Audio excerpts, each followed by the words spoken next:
Hai, Assalamualaikum, salam sejahtera. Bertemu lagi kita dalam Bycam Studio, informasi bola sepak terbaik untuk anda.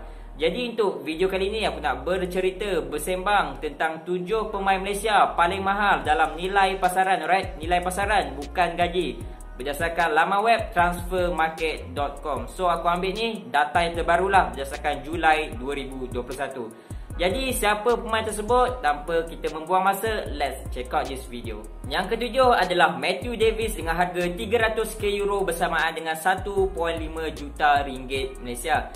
Jadi seperti mana yang kita tahu, Mat ni adalah antara player yang terbaik buat masa sekarang yang kita ada. Yelah, dengan kerajinan beliau yang sentiasa turun naik, overlapping, yang sentiasa memberi kelebihan buat skuad kebangsaan dan juga skuad JDT. Jadi nama Matthew Davis ni telah naik ketika beliau berada di pasukan Pahang. Pada tahun 2017, nilai pasaran Davis ketika itu hanyalah sekitar RM500,000 Malaysia. Dan pada November 2019, ketika itu nilai pasaran beliau telah melonjak sehingga ke 1.5 juta ringgit Malaysia, disebabkan ketika itu juga beliau telah menunjukkan kecemerlangan beliau membantu skuad kebangsaan dalam aksi kelayakan Piala Dunia Piala Asia 2023. Jadi nilai 1.5 juta ni masih kekal sehingga sekarang ketika beliau berada di JDT, yang mana 1.5 juta ni juga adalah nilai tertinggi yang Davis pernah kecapi. Jadi yang keenam adalah Badrul Bhatia, 300k euro bersama dengan 1.5 juta ringgit Malaysia. Jadi dengan usia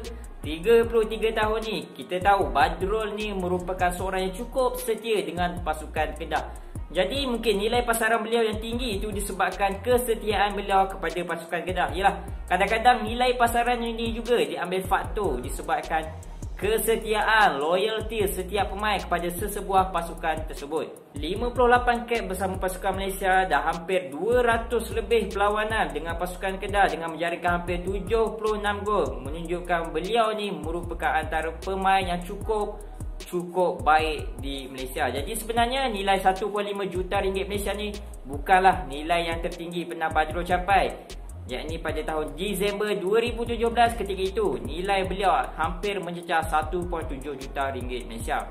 Yang kelima, Brandon Gunn dengan nilai 300k euro bersama dengan 1.5 juta ringgit Malaysia. Jadi Brandon ni juga telah berusia 33 tahun. Jadi seperti mana yang kita tahu, beliau ni merupakan nadi tengah untuk pasukan Selangor dan juga skuad kebangsaan. Banyak kelab Brandon telah sertai seperti White Eagles, Sydney FC dan juga Rockdale City di Australia. Dan juga di Malaysia, beliau pernah mewakili Sabah, Kelantan, Perak dan yang terbaru mewakili Selangor.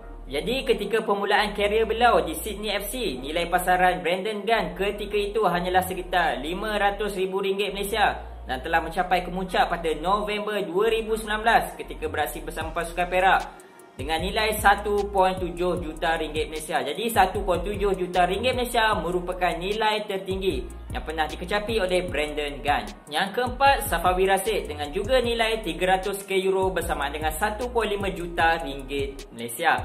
Jadi dengan usia baru berusia 24 tahun ni, Safawi Rashid merupakan player paling muda dalam top 7 dalam list aku untuk kali ini.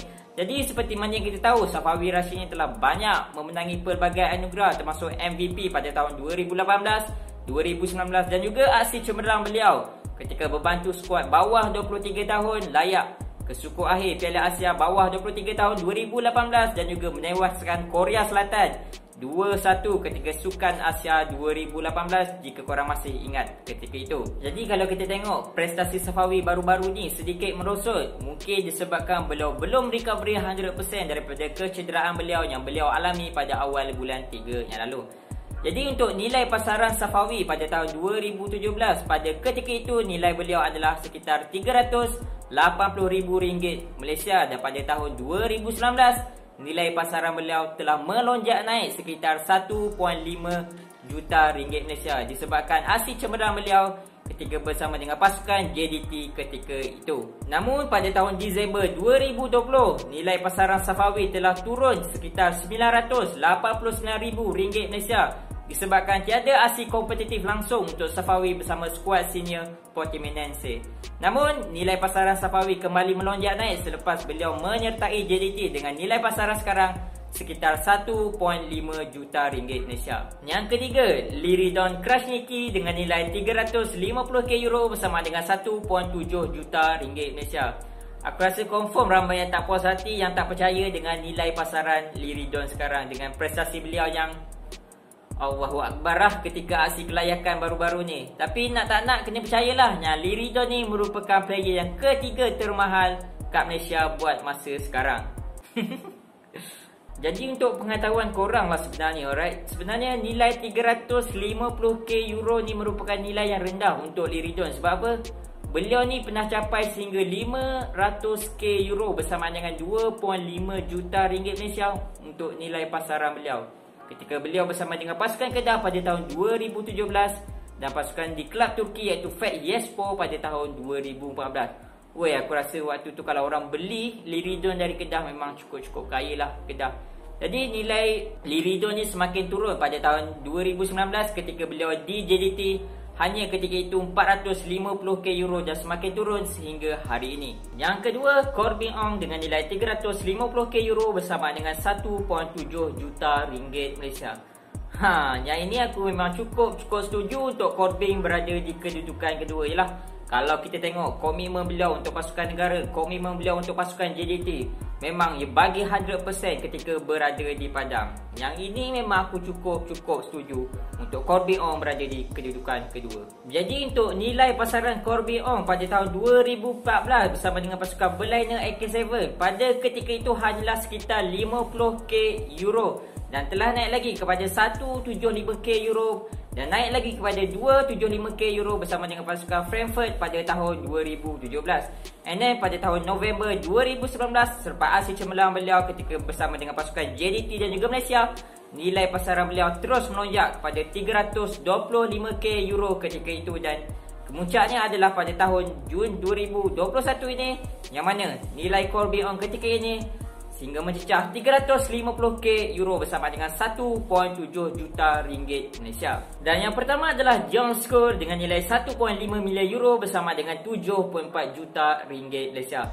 Jadi kalau kita tengok status beliau ni memang selayaknya lah untuk menjadi top man. Yelah kalau kita tengok beliau baru berusia 25 tahun, bermain di pentas UCL, bermain pula di Liga First Division, Liga Denmark. Beliau memang selayaknya untuk menjadi pemain termahal untuk pemain Malaysia dalam nilai pasaran, memang jauh meninggalkan taraf player-player Malaysia yang lain. Jadi satu statistik dikeluarkan daripada Transfer Market mengeluarkan yang mana John Scholes ni merupakan pemain yang ke-29 termahal dalam saingan Liga Denmark, ke-13 termahal untuk kelab beliau iaitu FC Midtjylland dan yang ke-300 termahal untuk posisi right back seluruh dunia. Jadi dengan nilai pasaran ketika ini iaitu 7.4 juta ringgit Malaysia ni bukanlah nilai yang tertinggi pernah John Scholes kecapi pada Januari 2018. Ketika itu nilai pasaran John Scholes hampir mencecah 3 million euro bersama dengan 15 juta ringgit Malaysia ketika beliau bersama dengan kelab Bruges. Jadi kenapa nilai pasaran John Scholes ketika itu cukup tinggi? Ini disebabkan ketika itu beliau baru berusia 21 tahun and then beliau bermain di UCL dan menjadi starting first 11 untuk kelab beliau dan juga mengecapi beberapa piala ketika itu. Jadi korang rasa boleh atau tidak player Malaysia lain potong status John Scholes ni? Tapi untuk pandanganku mungkin boleh, iaitu Luqman Hakim, tapi dengan syaratlah beliau bermain banyak perlawanan lagi selepas ini. Jadi itu sajalah video aku untuk kali ini. Terima kasih kerana menonton sampai habis. Assalamualaikum.